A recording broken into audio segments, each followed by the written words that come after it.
Yes guys, welcome to 5. This is the place where it all happens, man. This is the place where if you want to find anything and everything outside of the 90 minutes, this is where you come, man. Make sure you subscribe, make sure you turn on any notifications to our channel, as we would like to give you the latest news as soon and as quick as possible when it comes out. So what we're doing, we're reacting. Ten Hag officially announced as the next Manchester United manager.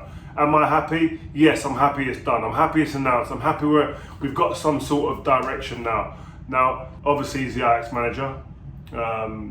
He's won the Dutch Championship twice, Dutch Cup winner twice, Dutch Super Cup winner once. So listen, he's done his fit. He knows how to win in Holland, albeit. And he's been a coach for a long time, man. Since 2002, 2003, he's been coaching at FC Twente. He started with under 17s and under 19s, became assistant manager there. I think this is where he must have met Steve McLaren, who's been earmarked, I've heard, by the way. He could be in contention to be going back into Man United as a supporting role around Ten Hag, as they've had a relationship for many years. Obviously he went to PSV Eindhoven as an assistant manager, then at Go Ahead Eagles as a manager, Bayern Munich second team manager, and by the way, that was when Pep was there. So he understands being at a big club. I think one of the biggest questions that a lot of people are saying is he's never been at a big club, don't know how to manage big players. Well, he's been at a big club. He's been at Bayern Munich, one of the biggest around. Expectation levels, you could say, on a par of Man United, if not more at the moment. The demands are there, superstar players are there, and he's had to see that. He's watched Pep, who, in my eyes, is probably one of the best, if not the best managers around right now. He's watched him at close quarters, managing individuals, managing superstars, managing players that don't play, managing players that you want to come in and you've got to get a performance out at a certain given time of the season. So he understands that. He became Utrecht manager in 2015, and obviously in 2017 he went on to be Ajax manager, and he's been very, very successful there. And he had a fantastic run in the Champions League a couple of years ago with that great team that he had. At 52 years old, you'd say he should have the experience, and he's at an age now where he's managed at different levels, from youth team all the way through to first team, became successful, won things, and he's built a career very carefully. He's built a career that he's started to be renowned for having attacking, fast football.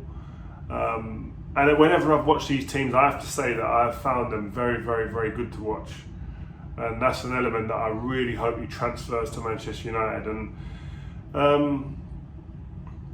listen, he works with players. He's had players that are rough diamonds. He's had players off the conveyor belt in terms of the youth policy and system, bringing players from the academy that he's integrated into the first team and helped become superstars.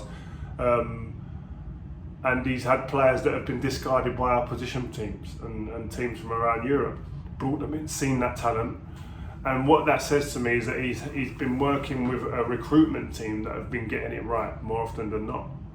And that's a big, big element that needs sorted out at Manchester United. Because recruitment, I think, has been probably one of the biggest downfalls of the last 10 years. I've said this before and I'll say it again, players have been bought who a lot of people go, yes, I see that, I see buying that player's right, but hasn't worked out. Haven't improved when they've come in the building at Manchester United. What players have improved? Tell me a type of player that you go, you know what, he's dramatically improved and he's gone on to another level now since coming to Man United since being bought. I couldn't name them. Bruno maybe, that's it. And everybody else, I would say, haven't. They've either stayed the same or they've digressed down and they've gone backwards. And they wouldn't be able to leave for the fee that they came in for. So that tells you everything. So and I think that he's somebody, that's an area that he's definitely got to look at. I think he'll have his hand over that. Listen, I think Man United have spent lavishly over the last few years. Big players, and players that have excited you. I mean, beginning of the season, Ronaldo comes in, Varane comes in, Sancho comes in. I'm excited. Doesn't work. Doesn't work. We can't afford to have windows like that again where you see players come in and you go, oh wow, big player, big massive name. The recruitment has to be right, the right reasons to buy players that can help with the culture. And I mentioned the word culture again. He has a massive role to play in bringing this new culture. I feel that he's somebody who's created that at Ajax. Yes, he's had the overarching kind of philosophy and ethos at Ajax that has been there for many years. But within that, I think you can listen to people that talk about him at the club, people that I know at the club and played there for him, that have worked with him as well, that say, listen, this guy is very serious. He's very serious about getting things right, meticulous with the details. So all of the things that I'm hearing about him are just really positive. But we've been there before, and I think that leads me to the next point. This isn't just about Ten Hag coming in and being a great manager and really changing things around. He needs a supporting cast that are going to help him execute in all areas. He can't have his hand and his eye on everything, but he has to have lieutenants around him that are going to be able to go and execute in other areas, i.e. recruitment, sports science, coaches, all of the different areas around him that can actually, you know what, actually we can get this right because we're working together and we're from the same ethos, the same philosophy, the same mindset. And that's the area, I think, outside of the training pitch and the tactical stuff that he's going to do, outside that all has to support and help what he's going to do. And I think that's where maybe in the past, Ollie and other people maybe have been let down, because you see, we hear the comments that Rio Ferdinand made the other day about that. He seemed to me, he was questioning some areas behind the scenes of Man Utd that need sorting out. Now, I believe that Man Utd are trying to do that. A new CEO is in place, Richard Arnold, who I know from my time there when he was doing behind the scenes in the marketing and whatnot. Very solid guy, who I got on really well when I was there. I don't have much contact with him now like I did then, but I know he's a real stand-up guy. Well, this is the first action that I think that's come into play now, but it's not going to be the last, obviously. And I think we can see changes that happened yesterday, by the way, on scouting. And I think there's going to be changes that are going to go on from there, and from everything from behind the scenes. I think there's going to be sorted out. And I think that the PR and I think different stuff like that all have to be sorted out from the club. And people will go, oh, PR. Listen, the best man, the biggest, the best, the baddest man that done this, Sir Alex Ferguson, PR was one of his biggest assets. The way he managed the press, the way he dealt with the media, the way he set narratives, the way he set traps for other managers, the way he talked to the press, the way he talked to people in public. Massive, massive PR man. He knew what he was doing, and you need that.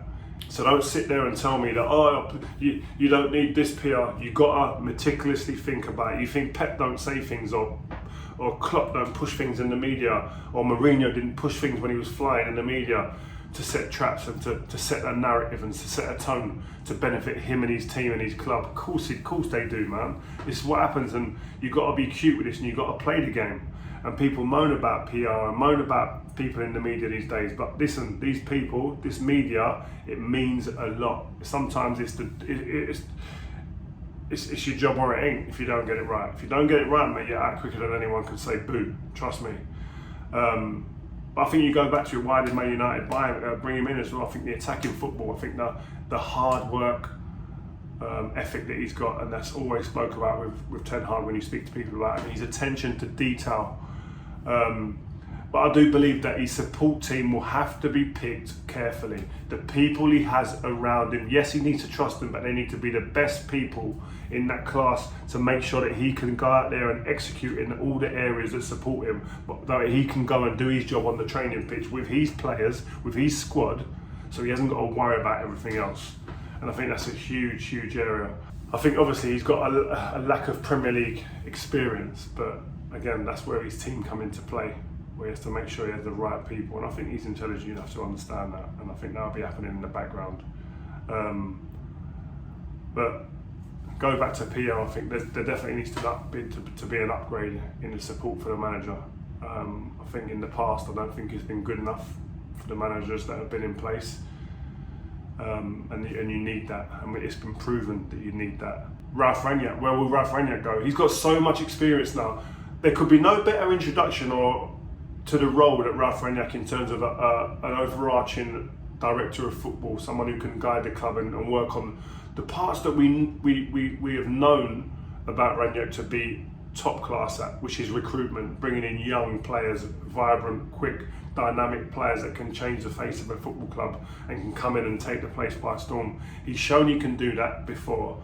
He's come in and been a manager, and we can't. I think I did anyway, got carried away with the technical director element, and just that kind of bled into the management, and we didn't really understand. I think, listen, this guy, he knows his football. He knows what players work for certain teams and for certain systems and for certain philosophies, and that's his best trait.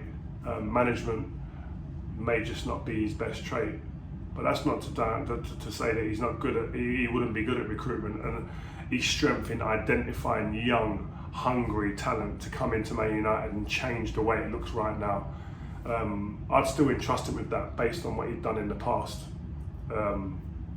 Because his recruitment at the different levels that he's been at before has been top draw, and I think Rio Ferdinand has a role to play at the football club still, and I genuinely believe that.